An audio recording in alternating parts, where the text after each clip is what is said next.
everybody. Happy Friday. We made it another week. Go us. Today is going to be a little bit of a shorter podcast, but short but meaningful. And just a little disclaimer in the beginning, I am sitting in nature. So if you hear nature sounds, don't be alarmed. And by nature sounds, I really just mean the sounds of the suburbs. So people mowing their lawn and kids screaming and fountains going. So just don't be alarmed. I am one with nature today. Who even am I? All right, so I'm going to go right into it. High and low of the week. So my high is that Izzy's surgery went really well. She's actually doing great. She's healing amazing. And I am personally very relieved that that's over. Because I was a little bit of a mess about it, to be honest. My low of the week is that I finally made an endocrinologist appointment. I actually made quite a few specialist doctor's appointments. But my endocrinologist appointment isn't until, anybody want to guess? Drum roll, please. October, mid-October. So I have quite a bit of time to just sit here in my sickness and figure it out on my own and see what I can do on my own. And to be honest, I still haven't transitioned into that phase of like not feeling sorry for myself yet, but I feel like I'm getting there. I'm close. And as soon as I can get there mentally, then I'll start doing my research. I'll start figuring things out. I'll start, maybe doing my own elimination diets and trial and error about how certain things make me feel. Because right now I feel completely like sucked into the sadness of what's going on. And I'm also still like trying to figure out, when you have so many things going on with you, it's like, man, I kind of don't feel that good today. Is it my PCOS? Is it my insulin resistance? Is it my thyroid? Is it my Hashimoto? Like, it's just like, geez, like it just kind of sucks when you can't pinpoint what is actually wrong. So that's fine, but that is my low for the week. Okay, so today I want to talk about something that's been a little bit relevant this week, in multiple conversations that I've had, not just with my own personal coach and my own personal work, but also with quite a few of my clients this week. So there seems to be a theme going on. So here's the question, right? Many of us are listening to this and we're, anywhere from usually like I think my range is like 22 to like 45, right? So I have a question for you. Do you know who you are? Okay. So that means you, not you as a mother, not you as a teacher, not you as a friend, not you as a XYZ, as a wife, as a caregiver, as a daughter, none of that, okay? Who are you? What do you like to do? What do you like in general, right? Like there's just so many questions. Who are we? So there's this really great exercise that I have my clients do. Often, like honestly, half the time I end up having them do it, okay? And I'm not gonna like super duper get into like what it is, but it starts off with an exercise of journaling of who are we, right? And a lot of us, I think we know who we are really subconsciously, like we at least know who we want to be. We might not know who we are right now. We might not like be super happy with where we are right now, but we know typically we know exactly where we want to be. And what I mean with where we want to be, that doesn't just include like the harder parts about knowing who you want to be, of like, what do I want to do with my life? And like for a living, and what do I want? Like that's the stuff that like I think most of us don't really know, or maybe are still trying to figure out. But I more so mean, who do you want to be, in the sense of how do you want to be perceived by others? How do you carry yourself? How do you feel when you wake up in the morning? What brings you joy? What kind of influence do you want to have on the world? What kind of stories do you want your future children, if you want children, to tell about you? What kind of things do you want to involve yourself with? And that's the kind of stuff that we really have to dig deep and figure out. And then the next and most easy step from here, it's so easy, guys, let me tell you, then you just start emulating that. You start living it, right? But what blocks us from seeing that future vision of ourselves super clearly is potentially trauma that we've endured throughout our life in really formative years, whether you were a younger child or whether maybe you were a teenager, right? And listen, trauma can be prevalent even if it wasn't something like where you had like I would consider myself someone who had a pretty good upbringing. You know what I mean? Like I had a family who loved me. I had a roof over my head. I always had food on my plate. Like my basic needs were very much met. Okay. But then there were other very traumatic experiences that I did have throughout my childhood that weren't so conventional, and that I almost feel like I'm having to really unpack these things with my coach because they are holding me back as an adult here and now. Okay. So, another thing that we talk about a lot in the program and that comes up a lot is in the practice of figuring out who we are and really unpacking things that have been sitting with us for a long time and peeling back the layers of who we really are comes with, am I operating in a way that feels authentic and genuine to who I want to be? Or am I operating as the person who is supposed to be, who I feel I'm supposed to be, or how maybe my parents feel I'm supposed to be, or what just kind of fell into my lap and what felt comfortable? But is that comfortableness, is that suiting me? Is that the best thing? Is that what I really even want? And to ask these really deep, hard-hitting questions, like this is the work of growth right here, because it is so much easier to sit in the comfort of our discomfort, you know what I mean, than it is to really peel back the layers and think about the things that are really impacting us on such a deep level we might not even realize it, and that those things, to even think about them is hard. Okay, I mean, just plain and simple, it's a lot. And I personally know for myself this week, I went into my coaching meeting and I sat down with her and I said, I'm gonna be honest, and I'm very A-type, I'm very organized. I said, I don't know what I want to talk to you about today. I normally come into our meetings with like a whole plan. I know exactly what I want to say. I know the things that I want to address that have come up in the last 4 weeks since our last meeting. And on this one, I just went in kind of like, I don't know where I want to go with this. Well, by the end of the meeting, I was sobbing, which really hasn't happened since like our first meeting. But it was just a huge release. She took me through an incredible meditation to heal the inner child in me who felt very alone and very, what's the word? Oh, we have a helicopter flying over now. This podcast is so professional, you guys. And I love that you guys are active listeners of it. But I talked a lot about my experience of going through puberty at a young age, because it's something that came up recently and I kind of haven't been able to like stop thinking about that whole experience. And there were just so many things that I felt horrible about myself with. And listen, this is kind of what we unpacked a little bit yesterday. There's no secret, and I talk about it a lot. Pretty privilege and skinny privilege is very much a real thing in our society, okay? And there was this shift, and we talked a lot about judgment, okay?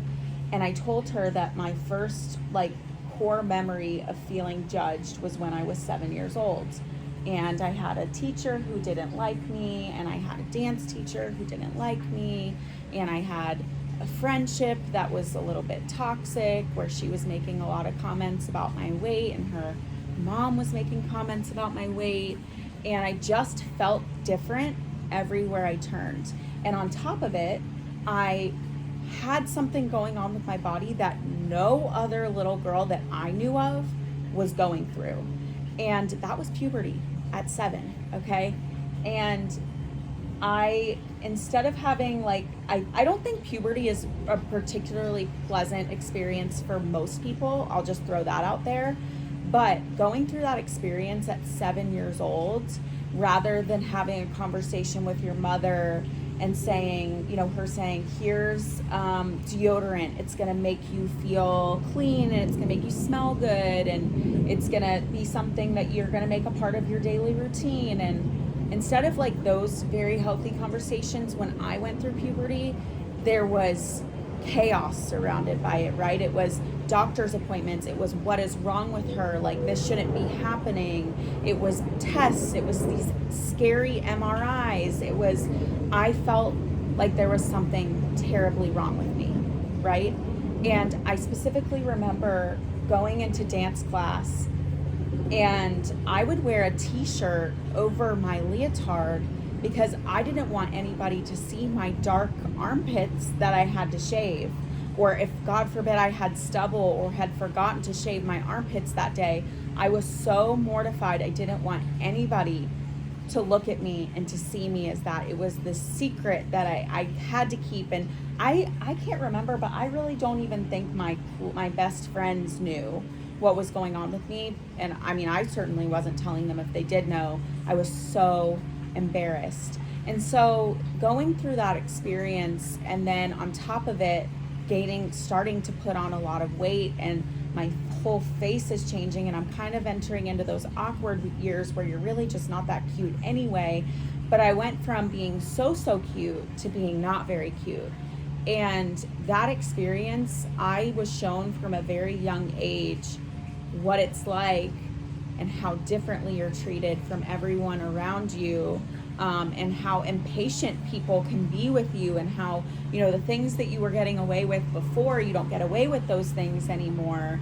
And seeing how your other classmates are treated different than you, like, it was very eye-opening for me at a young age, and it really made a very unfortunate lasting impression of me, which has caused me to want to keep control over the way that people perceive me. I actually don't feel like I'm someone who cares a whole lot about what people think about me. Like, I really, really don't. At least I care about the people that like mean something to me. I care about the people who have taken the time to get to know me. If somebody takes the time to get to know me and then they maybe think something horrible about me that I don't believe to be true, like, it's very upsetting to me, which I think is very normal and, just part of the human experience. But where my issues lie is just wanting to keep control over that image that people have of me. And so we unpacked that a lot, and I was able to kind of go through a meditation and hold my 7-year-old self and tell her that everything was going to be okay, and that I was going to be okay, and that she was going to be okay, and that us together we were going to be okay, and that she was going to be really proud of me one day. And I mean, guys, when I say there were tears there, I mean, I was losing it, okay? But it was really just eye-opening to me in a lot of ways, and that's why I really just wanted to share it, because maybe, this is sparking something in you that you haven't thought about yet. But this is where we pull out our self-care toolbox, right? My self-care toolbox is always out. It stays out. It's on the counter constantly. But I recognize that not everybody fully understands what that self-care toolbox entails. It's not just taking care of your physical self, exercising. It's not about eating right. It's not about, sure, those things are involved, but the real work is journaling and not ignoring our thoughts and shoving things down that feel uncomfortable to think about, and addressing things, and not just using coping mechanisms and just ignoring, right? Because ignoring is easy. It's really easy to just be like, yeah, I don't really want to address this, so I'm just gonna put that away. I'll figure it out later. The real work of self-care is listening to those thoughts you're having, writing them down. What does this mean? Where did this come from? Is this a belief that I have about myself, or where did this belief come from? Why do I think this? And really unpacking it rather than letting it fester. And one part of that as well is, and part of the most, I would say for myself and the clients that I coach, one of the hardest things for us all to wrap our minds around is when you're going through the process of growth and healing, you are going to have to let go of expectations of relationships that will never be fulfilling. Expectations of ourselves and what we're able to achieve happens after a lot of healing, and healing is a very non-linear journey, and there's going to be a lot of really hard things that are going to be a part of that process, such as cutting people out, setting boundaries, writing things down and rereading them and unpacking them, figuring out a way to forgive not just yourself but others around you who have hurt you, and just being able to bring these emotions to the surface, but not sit in them and sit in the misery of them. Bring them to the surface to look upon them from above, to observe and to learn and to tell your past self, hey, this is what I know now that to be true. And this is, how you should be handling the situation, or this is what you should know that maybe you didn't know at the time. And it's a very cathartic healing process. But again, it's uncomfortable. And not many people are prepared to sit in the uncomfortableness of that healing and of that growth. Doing new things, trying new experiences, getting out of your comfort zone, moving to a new city, trying new things, challenging yourself to go sit at a restaurant by yourself alone just to experience that and to see, hey, maybe you'll end up liking it. You didn't know that was something you would ever enjoy. There's just so many things that you can do, but the number one thing with healing is being able to be honest with yourself. Well, I just said this is the number one thing. There's a few things that go into it. You have to be able to be honest with yourself. You have to be comfortable being uncomfortable. Again, little misfortune cookie over here, repeating these same sayings over and over to you guys, but it is really true. You have to be willing to be comfortable with being uncomfortable. And again, when I say that it's a non-linear journey, it's the truth. I have my own struggles. I'm in a struggle right now. I'm very open with you guys about the struggle I'm in. I am sitting in discomfort right now, and I could be doing something to fix it, and I'm just choosing to sit here in it, and I am well aware of it. And I know that I'm going to have to put my big girl panties on.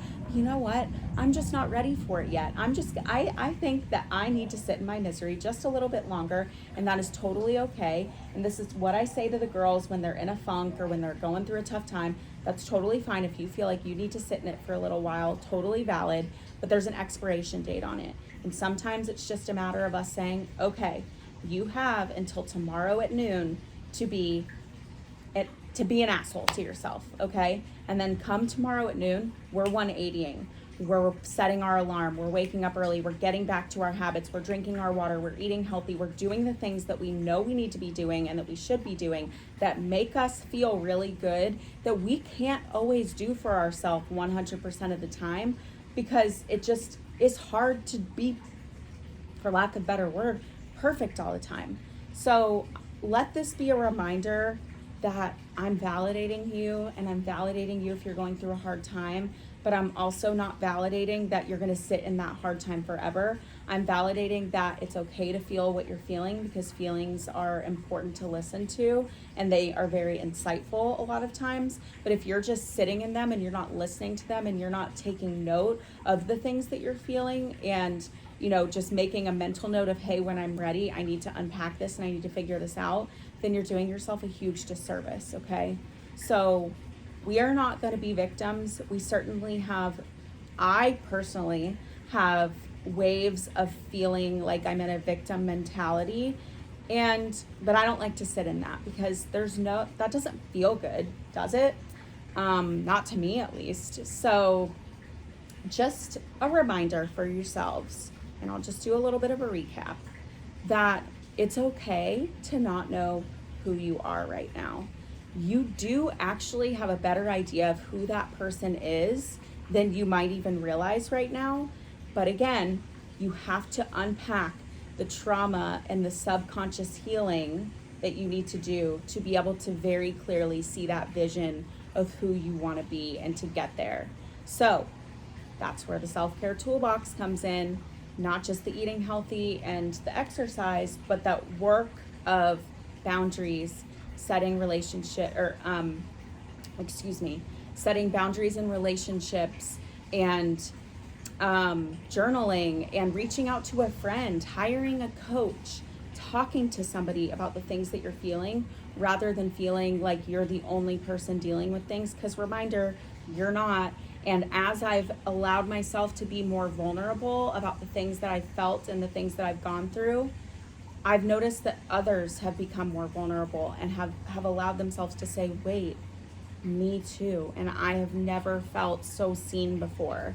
And it's a really beautiful thing when we can allow ourselves to come out of that comfort zone of what feels safe to us and to put ourselves a little bit out there on the line, because you know what? You don't know who you could be helping. And that is the biggest lesson that I know I've personally learned in the last couple years since starting this journey, is hiding behind everything, behind myself, behind my clothes, behind, these masks that I was putting on. That was not serving anybody. It wasn't serving any other member of society, and it certainly wasn't serving me. And the day that I decided that I was going to live my most authentic life, no matter who's looking, no matter who's gonna actually see me for who I am, because God forbid, after all, you know what? It ended up not being such a bad thing. I'm not such a bad person, my authentic self. And you know what? I ended up learning to really love her.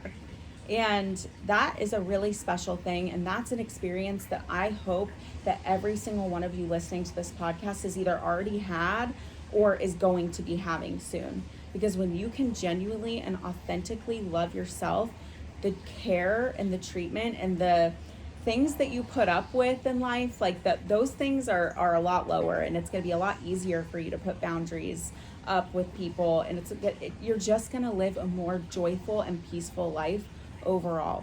So I leave you with this. Don't be afraid of doing the work, okay, guys? Because that work, it is an honor to do that work. It is an honor to get to know yourself on that level. And it is an honor to be able to live your best. You owe it to yourself to live your best life.